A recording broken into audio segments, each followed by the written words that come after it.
Bendiciones, hermano. Mi nombre es Zuleima Espinosa y esto es Píldoras de Fe. Seguimos con esta serie de estudios bíblicos que estamos en el segundo libro de Samuel. En el estudio anterior vimos los consejos de Aitofel y de Husai, de cómo ya los consejos que daba Aitofel, Dios permitió que se entorpecieran porque ya David había hecho una rogativa. Y pues vimos el final triste de Aitofel. Les decía yo que me parecía muy curioso porque Aitofel significa mi hermano es la locura. Y mire que a lo último él mismo quería matar a David, Aitofel, después de que en el Salmo 55:4 dice que ellos compartían dulcemente los secretos. Entonces, y finalmente pues terminó suicidándose. Después de esto vamos a ver la muerte de Absalón, segunda de Samuel, versículo 18. Empezamos del verso 1 a ver hasta dónde va esta muerte de Absalón. Hasta el versículo 43. Vamos a ver qué encontramos aquí. Ya sabemos quién era Absalón. Absalón era hijo de David con una de sus esposas. Y Absalón vengó la violación de su hermana Tamar, ¿verdad? Entonces vemos, David pues pasó revista al pueblo que tenía consigo y puso sobre ellos jefes de millares y jefes de centenas. Y envió David al pueblo una tercera parte bajo el mando de Joab, una tercera parte bajo el mando de Abisai, hijo de Sarbia, hermano de Joab, y una tercera parte al mando de Itai Geteo. Y dijo el rey al pueblo, yo también saldré con vosotros. Mire, aquí hay algo. ¿Se acuerdan cuando el problema con Tamar, que cuando el problema con Jezabel? Ay, perdón, Dios mío. ¿Recuerdan cuando hubo el problema que él no fue con el pueblo, que era época de guerra y él no fue? Pero ahora David dice, sí, yo sí voy a salir con ustedes, ¿verdad?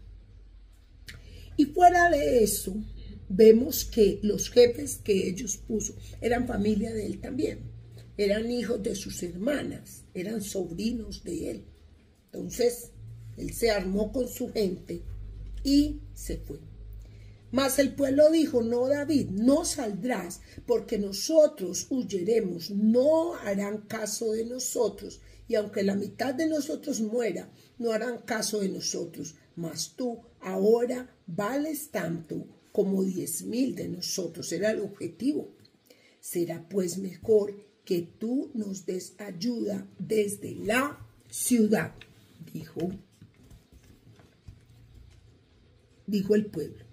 Entonces el rey David les dijo, yo haré lo que bien os parezca. Y se puso el rey en la entrada de la puerta, mientras salía todo el pueblo de 100 en 100 y de 1000 en 1000.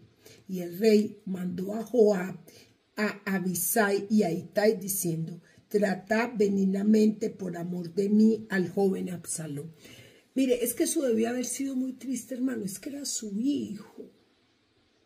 Y era el mismo hijo el que procuraba matarle, era el mismo hijo el que le quitó su reino, un reino que había sido dado desde papá. O sea, es que eso fue, David fue ungido rey 3 veces, recordemos.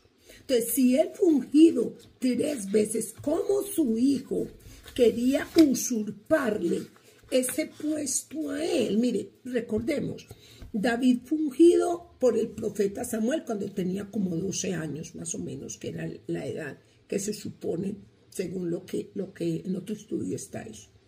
Segunda vez por los varones de la tribu de Judá y tercera vez por todas las tribus de Israel. Si David fue ungido 3 veces, y eso ya venía un mandato de Dios, ¿cómo es posible que su hijo quería usurparle el trono? Entonces, él les dijo, tratad bien por amor de mí. Si ustedes me quieren, traten bien al joven Absalón. O sea, él de todas maneras, para él, a pesar de todo, era duro que el pueblo fuera en pos de su hijo, ¿verdad? Y todo el pueblo oyó, pero entonces mire que aquí esto está muy lindo, tratad benignamente por amor de mi joven Absalón. Y todo el pueblo oyó cuando dio el rey una orden acerca de Absalón a todos los capitanes. Entonces, David dio orden de tratar bien a Absalón. O sea que él quería, sí, recobrar su reino, el reino que el papá Dios le había dado, pero no quería en cierta forma que su hijo sufriera. Salió pues el pueblo al campo contra Israel y se libró la batalla en el bosque de Efraín. Mire, es un dato importante. Se libró la batalla en el bosque de Efraín. ¿Dónde quedará ese bosque de Efraín? Vamos a ver. Bosque de Efraín. En Israel. ¿Dónde queda el fronte de Efraín? La frontera de Efraín se extiende desde el río Jordán en el este del mar Mediterráneo. Entonces, desde el río de Jordán está. Recuerden que ellos habían pasado el mar y todo eso fue por ahí cerquitica. Al este del río Jordán, en la región conocida como Galat. En Galat. Queda, ahí fue la guerra que pasó. El bosque de Efraín, en Galat. Y allí cayó el pueblo de Israel delante de los siervos de David, y se hizo allí en aquel día una gran matanza de 20,000 hombres. Ese día, en ese monte, murieron 20,000 hombres. Ay, Padre Santo, qué mortandad. Y la batalla se extendió por todo el país, y fueron más los que destruyó el bosque aquel día que los que destruyó la espada. Wow, aquí pasa algo. Y fueron más los que destruyó el bosque. ¿Qué pasó en ese bosque de Efraín? Esto lo voy a dejar por aquí como pregunta. ¿Qué pasó en el bosque de Efraín? Mire, hermano, eso es profundo. Es que aquí no está diciendo que fueron más los que destruyó el bosque, no los que destruyeron los siervos de David, los que destruyó el bosque. Muy posiblemente ahí sí estaba el Espíritu de Dios. Y el mismo bosque los destruyó. O sea, había ahí algo que hizo que ese día, si usted mira más profundo, ahí había algo. Fueron más los que destruyó el bosque aquel día que los que destruyó la espada. ¿Qué pasó en ese bosque? ¿Qué había en ese bosque de Efraín? Sabemos que hay cosas que son de la Biblia, que son misterios. ¿Saben por qué? Porque recuerden que David ya venía, a pesar de que David era humano, tuvo faltas, pero a pesar de eso, al papá Dios siempre lo sacaba adelante y siempre lo protegía. Y siempre lo que él decía se cumplía. Tuvo que haber orado muchísimo para que el mismo bosque destruyera aquel día a los enemigos de Dios. El mismo bosque destruyó los enemigos de David. Mire, es que hay lugares y hay cosas que están destinadas, que tienen un destino espiritual para algo. ¿Se acuerdan cuando David estaba huyendo y se fueron a la tierra del profeta Natán, que era tierra de profetas? Con David salieron por allá huyendo. Ustedes se acuerdan que por Saúl hice a meter allá esa tierra que no era de él. Él quedó desnudo y profetizando. Y desnudo no era desnudo de ropa, sino que desnudo el alma, quedó desnudo, quedó al descubierto. Sus bajas pasiones, todos sus intereses, todo quedó al descubierto y profetizó. ¿Por qué? Porque se fue a meter a una tierra de profetas. Por eso hago la similitud.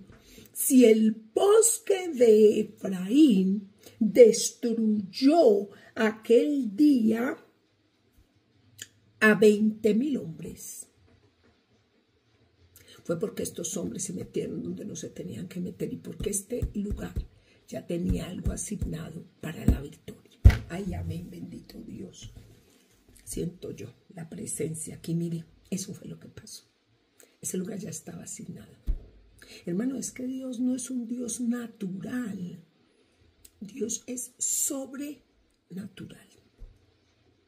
Y se encontró Absalón con los siervos de David, e iba Absalón sobre un mulo, y el mulo entró por debajo de las ramas espesas de una gran encina, y se le enredó la cabeza en la encina. ¡Ay, Señor! ¿Qué tenía ese monte? Ese bosque de Efraín. ¿Qué tenía ese bosque de Efraín? Mire, ¿qué tenía ese bosque de Efraín? Por eso le estoy diciendo. Y mire lo que dice aquí. ¿Cómo es posible? Eso no es natural. ¿Cómo es posible que el mulo entró por debajo de unas ramas espesas de una gran encina? Vamos a ver cómo sería una encina. Ay, Señor. Encina. La encina es una planta. Era una planta. No sé, vamos a ver si aquí alcanzo. Ah, no, la voy a mostrar en dibujo. Porque es que uno no sabe. Encina.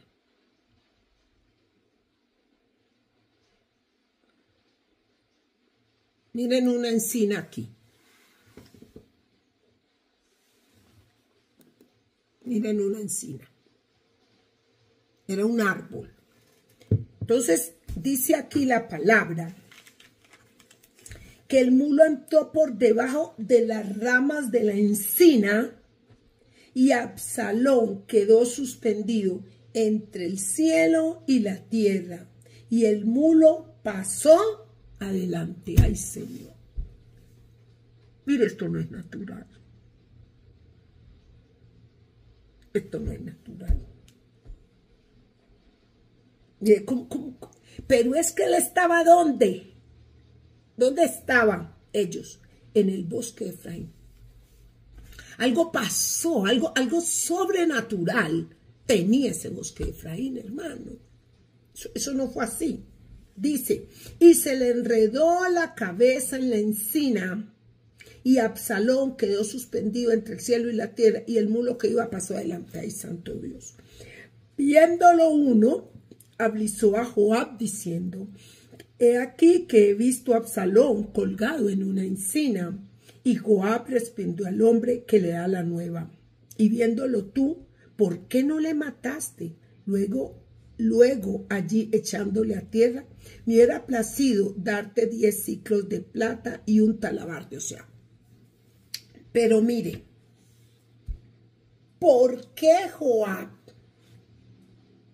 que era primo de David y primo de que era familia de él, Joab, le dice al otro que él le hubiera dado dinero para que hubiera matado a Absalón, sabiendo que adelante ya todo el mundo oyó, dice, y todo el pueblo oyó cuando dio David la orden acerca de Absalón a todos los capitanes, y Joab era capitán del ejército de David, y este era su primo. Entonces, ¿cómo por Dios le dice, no, porque no lo mató? Mire que yo le doy 10 ciclos de plata y un talabarte. Entonces le dice el hombre, que no nos dice el nombre, pero el hombre le dijo a Joab, aunque el hombre le dijo a Joab, aunque me pesaras 1000 ciclos de plata, él le dijo, vea, yo te hubiera dado 10, otro dijo, vea, así me dé 1000. No extendería yo mi mano contra el hijo del rey. Ahí está. Porque nosotros oímos cuando el rey te mandó a ti, a Abisai y a Itai, diciendo, mirad que ninguno toque al joven Absalón. Mire, ahí estaba. Dijo, no, a este no me lo toquen. Y él oyó eso. Este era obediente, no dice que joven es. Pero miren las cosas que siempre, desde que hubo esa sentencia de que la espada no se apartaría de su casa, son entre ellos mismos, eran primos, sobrinos, tíos, entre ellos mismos no se apartó la espada. El problema, el chisme, la injuria, la cosa, fue entre ellos mismos. Es que eso era una sentencia que le dio el profeta Natán a David. Y mira la forma como esto se cumplió. Dijo, la espada no se apartará de su casa. Hombre, no se apartó, mire. Es el mismo Joab, jefe de su ejército, que le está metiendo el desorden y poniéndole precio a la cabeza de Absalón. Sabiendo que ya el papá ha dicho, hombre, por si me quieren en algo, déjenme, muchachos, no me lo traten mal, o sea, no me lo maten. Mire. Dice, por otra parte, había yo hecho traición contra mi vida, pues que al rey nada se le esconde, y tú mismo estarías en contra. Pero mire que fue la misma familia. Y respondió Joab, no malgastaré mi tiempo contigo. Y tomando 3 dardos en su mano, los clavó en el corazón de Absalón, quien estaba aún vivo en medio de la encina. Ay, Dios mío. O sea que lo mató Joab, el mismo familiar. Porque Joab era sobrino de David, o de su hermana. O sea que era el primo, lo mató. Mira la sentencia. ¿Por qué? Cogió 3 dardos porque Absalón todavía estaba vivo. Y bueno, ya después de que él hizo esto, que le clavó los 3 dardos en el corazón, y 10 jóvenes escuderos de Joab rodearon e hirieron a Absalón y acabaron de matarle. Bendito Dios. Entonces Joab tocó la trompeta y el pueblo se volvió de seguir a Israel, porque Joab detuvo al pueblo. Mire esas cosas. Mire lo que hizo Joab.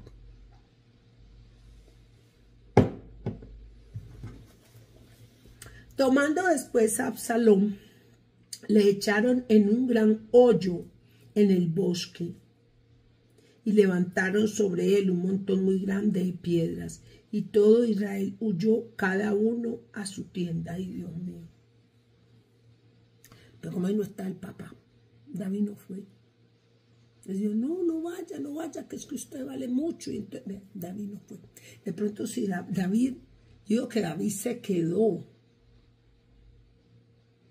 y no fue a la guerra cuando realmente necesitaba ir. Mire que todo el problema con esta mujer de Urías elitita, con Betsabé, fue porque él no fue a la guerra. Y aquí él iba a ir a la guerra y que le dijo, no vaya a la guerra. Y él se quedó. Y miren lo que pasa, hermano, cuando uno no va donde tiene que ir. Cuando usted no va donde usted tiene que ir, hay problemas. Mire. Y en vida, Absalón había tomado y erigido una columna, la cual está en el valle del rey, porque había dicho, yo no tengo hijo que conserve la memoria de mi nombre, y llamó a aquella columna por su nombre, y así se ha llamado columna de Absalón hasta hoy.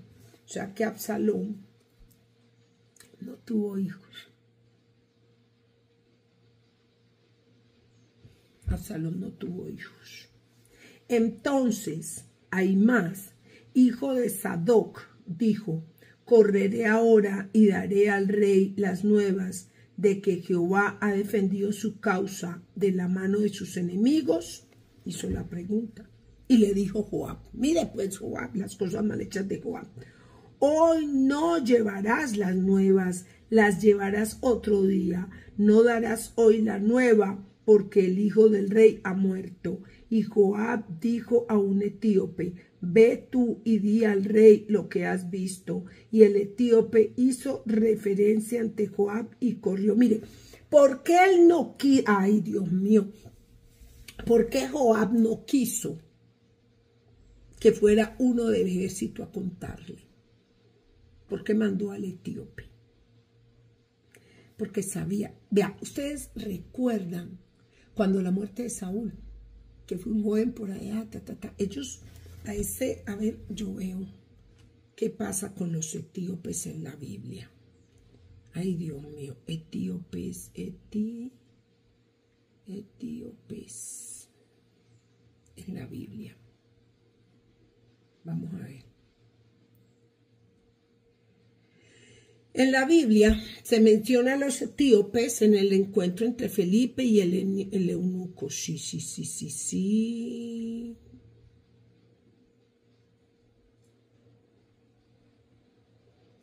Etíopes eran las personas de Cush, un reino conocido por los hebreos.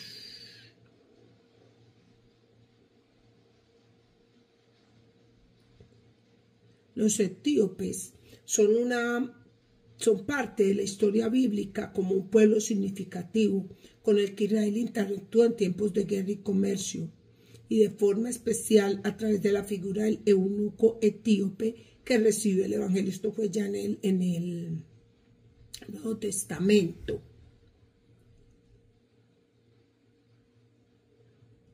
Bueno, vamos a ver aquí qué pasó con este etíope, que la verdad yo no sé. Entonces íbamos en que ve tú, y el etíope salió. Entonces Ahimaas, hijo de Sadoc, volvió a decir a Joab: sea como fuere, yo correré ahora tras el etíope. Y Joab dijo: hijo mío, ¿por qué has de correr tú si no recibirás premio por las nuevas? Ay, Dios mío. Pero es que Joab sabía que él no iba a recibir premio. Y mire cómo lo engaña. Es que mire que el engaño siempre estaba en esta familia de David. Todos eran como en engaño. Mire, ¿cuál premio iba a recibir? Que no sé si lo mata o no lo mata, pero no sé. Vamos a ver qué pasa aquí. Mas él respondió: sea como sea, yo correré. O sea, como que dice, yo voy a ir. De todas maneras, si usted no quiere. Entonces le dijo: corrió pues ahora Ahimaas por el camino de la llanura y pasó delante del etíope. O sea, él fue más rápido. Y David estaba sentado entre las dos puertas, y el atalaya había ido al terrado sobre la puerta en el muro, y alzando sus ojos miró y vio a uno que corría solo.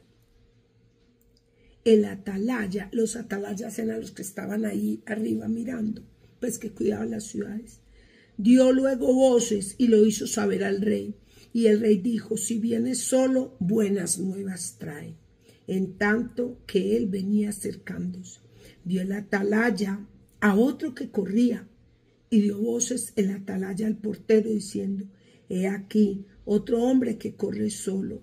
Y el rey dijo: este también es mensajero. Y el atalaya volvió a decir: me parece el correr del primero como el correr de Ahimaas, hijo de Sadoc. Mira, ellos, oh Dios mío, ellos ya sabían, ya el atalaya sabía cómo corría el uno y cómo corría el otro. Todo atalaya eran muy buenos atalayas. Y respondió el rey: ese es hombre de bien y viene con buenas nuevas. Entonces Ahimaas dijo en alta voz al rey: paz. Y se inclinó a tierra delante del rey y dijo: bendito sea Jehová Dios tuyo, que ha entregado a los hombres que habían levantado sus manos contra mí, señor el rey. Y el rey le dijo: ¿el joven Absalón está bien? Y Aimar respondió, vi yo un gran alboroto cuando envió Joab al siervo del rey y a mí tu siervo, mas no sé qué era. Mira el enredo aquí. Es que no querían darle esa noticia a él. Y el rey dijo, pasa y ponte allí. Y él pasó y se quedó de pie. Y ahí llegó el etíope. Y luego viene el etíope y dijo, reciba nuevas, mi señor el rey, que hoy Jehová ha defendido tu causa de la mano de todos los que se habían levantado contra ti. Entonces dijo al etíope, ¿el joven Absalón está bien? Y el etíope respondió, como aquel joven sean los enemigos de mi señor el rey y todos los que se levanten contra ti para mal. ¿Será que el joven no? ¿Será que el etíope no sabía? Entonces el rey se turbó y subió a la sala de la puerta y lloró, y yendo decía así, hijo mío Absalón, hijo mío Absalón, ¿quién me diera que muriera yo en lugar de ti? Absalón, hijo mío, hijo mío. Mira, esto fue una historia de rebeldía muy grande. Miren, recuerden que Joab fue el que contrató una mujer astuta de Teca para que se disfrazara de viuda y así poder ablandarle el corazón al rey y poder traer a Absalón, que estaba viviendo en la tierra de sus abuelos, porque el abuelo Absalón era rey de otro país. Y fue Joab quien lo hizo venir, engañando a David. Y luego mire que él se levantó, fue Joab mismo el que finalmente lo mató. Mire, hermano, no tiene que pedirle a Dios mucho discernimiento, porque a veces lo que a mí me deja esta historia es que uno tiene que ser astuto, pero no en el sentido de la astucia de maldad, astuto en mirar, astuto en analizar. Él mismo lo hizo venir a Joab de donde estaba, supuestamente para que se reconciliara. Ya después le entró a Absalón esa maldad en el corazón que planeó Absalón la venganza 4 años. Y finalmente el que lo hizo traer, que fue Joab, fue el mismo que le mató. Después de que David había dicho, respétenle la vida, fue el mismo Joab el que lo mató. Historias que dejan a uno como, wow. Ahora seguiría el capítulo 19, este segundo libro de Samuel, que es cuando David vuelve a Jerusalén. Bendiciones, estos son estudios bíblicos en píldoras de fe y más amor.